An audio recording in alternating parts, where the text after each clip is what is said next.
El neoliberalismo es un término que se emplea de manera recurrente en los debates políticos y cuya connotación varía según el país y el contexto en el que se use. En muchas ocasiones se llega a emplear casi como un insulto para desacreditar a la oposición política. No obstante, aquellos que emplean este término rara vez logran definirlo de manera concreta y caen en profundas contradicciones. ¿Qué es realmente el neoliberalismo y cómo se ha aplicado en México? A estos cuestionamientos responderemos en este video.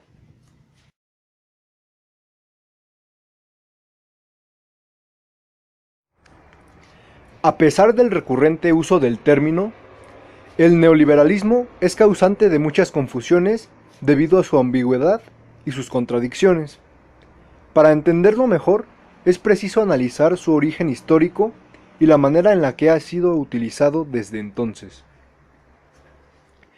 En agosto de 1938, se reunió en París un grupo de sobresalientes pensadores liberales, gracias a la iniciativa de Walter Lippmann. Considerando la decadencia del liberalismo ante los nuevos sistemas políticos y económicos, tales como el socialismo y el fascismo, este grupo de intelectuales se interesó por discutir las estrategias que deberían llevar a cabo para recuperar la importancia del liberalismo. Fue el economista alemán Alexander Rostow quien acuñó el término neoliberalismo por primera vez, proponiendo una economía liberal, pero en un marco de intervención social que garantizara un estado de bienestar y estabilidad en las instituciones gubernamentales. Tras la Segunda Guerra Mundial, hubo algunos gobiernos con estas características, entre ellos el de Luigi Einaudi en Italia y el de Ludwig Erhard en Alemania. Después, el término quedó en el olvido durante algunos años. El neoliberalismo regresó en los años 70, pero con un significado distinto que englobaba muchas ideas de tinte capitalista. Se suele asociar con Milton Friedman, Friedrich Hayek, la escuela austríaca, la escuela de Chicago, las privatizaciones, los bancos centrales y la austeridad. También se le relaciona con figuras políticas como Augusto Pinochet, Margaret Thatcher, Ronald Reagan y Mauricio Macri. Sin embargo, podemos notar que este conjunto de ideas y figuras políticas es sumamente heterogéneo y en ocasiones tan solo presentan una característica en común. Además, cabe decir que casi ninguno de estos personajes se denominó a sí mismo como neoliberal. A raíz de esta ambigüedad terminológica, el neoliberalismo ha sido interpretado y definido de diversas maneras, ya sea como un socialismo encubierto, como una revolución del pensamiento liberal clásico, como un liberalismo sin anticlericalismo, como un liberalismo que implementa la teoría subjetiva del valor, o simplemente como una trampa retórica para atacar a la oposición. También es muy común que se le confunda con el corporativismo o con el monetarismo. El primero se caracteriza por defender los intereses de los grandes empresarios, mientras que el segundo se caracteriza por la reducción del gasto público, el rechazo de un estado de bienestar y promover el crecimiento económico mediante la regulación de la moneda local. No obstante, con ello caemos en una contradicción, pues algunas de las ideas mencionadas no son compatibles con las ideas que defienden el liberalismo económico. Por ello, no tiene sentido englobarlas en un nuevo liberalismo. Esta es la razón por la cual muchos consideran que el concepto de neoliberalismo no debería existir.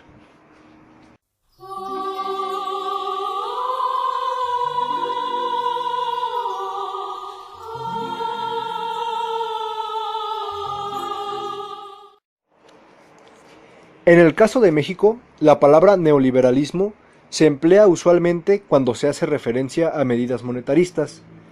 Por ello, se emplearán como sinónimos, sin entrar ya en discusiones sobre su verdadero significado. Desde la década de los 30, Hubo figuras políticas mexicanas que apoyaban el neoliberalismo propuesto por Alexander Rustov, como Luis Montes de Oca, director general del Banco de México.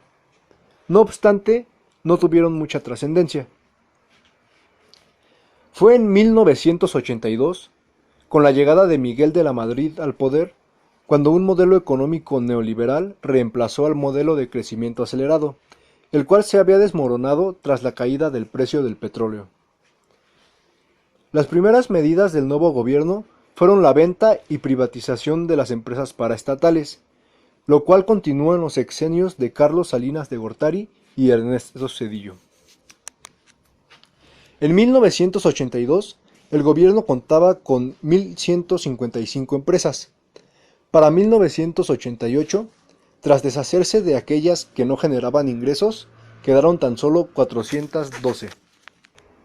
Uno de los principales objetivos de este presidente fue reducir la inflación y el déficit comercial, pero los resultados fueron desalentadores. El poder adquisitivo decreció, la inflación fue mayor a la esperada y hubo un déficit financiero. Durante el mandato de Salinas, el proyecto neoliberal se fue profundizando y se realizaron algunas reformas constitucionales. Las modificaciones en los artículos 27, 28, 73 y 127 se tradujeron en la reprivatización de la banca, la reforma electoral y la posibilidad de los ejidatarios para vender parcelas a extranjeros. Además, se retiraron los subsidios de todos los productos agropecuarios. Esto con el fin de aumentar la productividad y capitalizar las acciones agrarias con la ayuda del sector privado. Dando seguimiento al modelo neoliberal, en enero de 1994 se firmó el Tratado de Libre Comercio de América del Norte, entre Estados Unidos, Canadá y México. Se estabilizaron los precios y se redujo la deuda pública, así como la inflación, pero hubo un desequilibrio en la cuenta corriente, lo que provocó un déficit comercial y fue uno de los factores que causó la devaluación de 1994. Ernesto Zedillo, presidente entre los años 1994 y 2000, tuvo que lidiar con el déficit en la balanza comercial y la escasez de reservas internacionales, así como la consecuente devaluación de 1994. Su política económica se centró en el fortalecimiento del ahorro interno. En este sexenio se modificó el artículo 28 constitucional, permitiendo la participación del capital privado en las áreas de comunicación y los ferrocarriles. También creó las Afores. El Fobaproa pasó a ser una deuda pública y privatizó la industria eléctrica y la petroquímica. Al finalizar su mandato, se alcanzó cierta estabilidad en las tasas de interés y de inflación. Vicente Fox Quesada, quien gobernó entre los años 2000 y 2006, adoptó una estrategia que consistía en la mayor apertura al mercado, con el fin de ayudar a los sectores económicos rezagados. No obstante, muchas empresas no pudieron acceder a créditos que les permitiesen adquirir tecnología de vanguardia para ajustarse a los nuevos patrones de la demanda. Sin las condiciones necesarias en la estructura productiva, el PIB no aumentó tanto como se había prometido. Por otra parte, Fox continuó con la privatización de la industria energética, comenzó la privatización paulatina de los servicios de salud y privatizó la educación superior, reduciendo considerablemente el presupuesto de las universidades públicas. Las medidas tomadas provocaron una paulatina disminución en la seguridad de los trabajadores. En el año 2006, con la llegada de Felipe Calderón a la silla presidencial, el plan económico se enfocó en la obtención de maquinaria que permitiese aumentar la productividad y en el financiamiento de actividades relacionadas con la ciencia y la tecnología. Sin embargo, los planteamientos para mejorar los niveles de crecimiento no se vieron reflejados en todos los sectores productivos, y en 2012 el PIB acabó siendo menor que en 2006. Una de las medidas más controvertidas de este sexenio fue la reforma de la ley del ISSSTE, la cual cambió el sistema de financiamiento colectivo por uno de financiamiento individual, y encareció sus costos de producción, lo cual afectó negativamente a los trabajadores de este instituto. El último sexenio neoliberal en México fue el de Enrique Peña Nieto, entre los años 2012 y 2018. Se caracterizó por sus reformas estructurales, el aumento de la deuda pública, la depreciación del peso y el lento pero estable crecimiento económico. Entre los puntos positivos de las reformas se encuentran la ligera reducción de la dependencia al petróleo, la disminución del precio de los servicios de comunicación y la mejora en el otorgamiento de bonos. Por otro lado, los desequilibrios fiscales y la caída en la producción del petróleo se reflejaron en el aumento de los precios de todos los bienes, particularmente en el de la gasolina.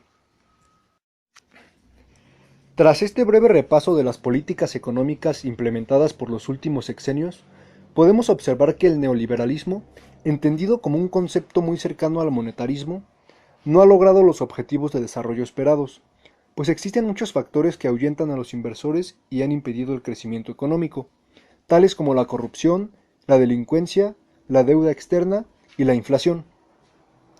A pesar de que algunas de las medidas implementadas durante estos sexenios han permitido la modernización del sector exportador y el acceso a una mayor oferta de productos, liberalizar los sectores productivos sin tener una madurez suficiente como para competir con el extranjero no es benéfico en una nación que no produce tecnología, pues no todas las empresas son capaces de pagar por una maquinaria que les permita producir al mismo nivel que las grandes empresas internacionales. El punto más negativo del modelo neoliberal es que muchas de las medidas implementadas han contribuido al incremento de la desigualdad y la pobreza, tal como podemos observar en estos gráficos. En lugar de proponer utopías y culpar a los presidentes pasados de todos los males, es necesario pensar en alternativas viables que no ignoren los graves problemas del país y que puedan combatir la pobreza sin perjudicar la economía a largo plazo.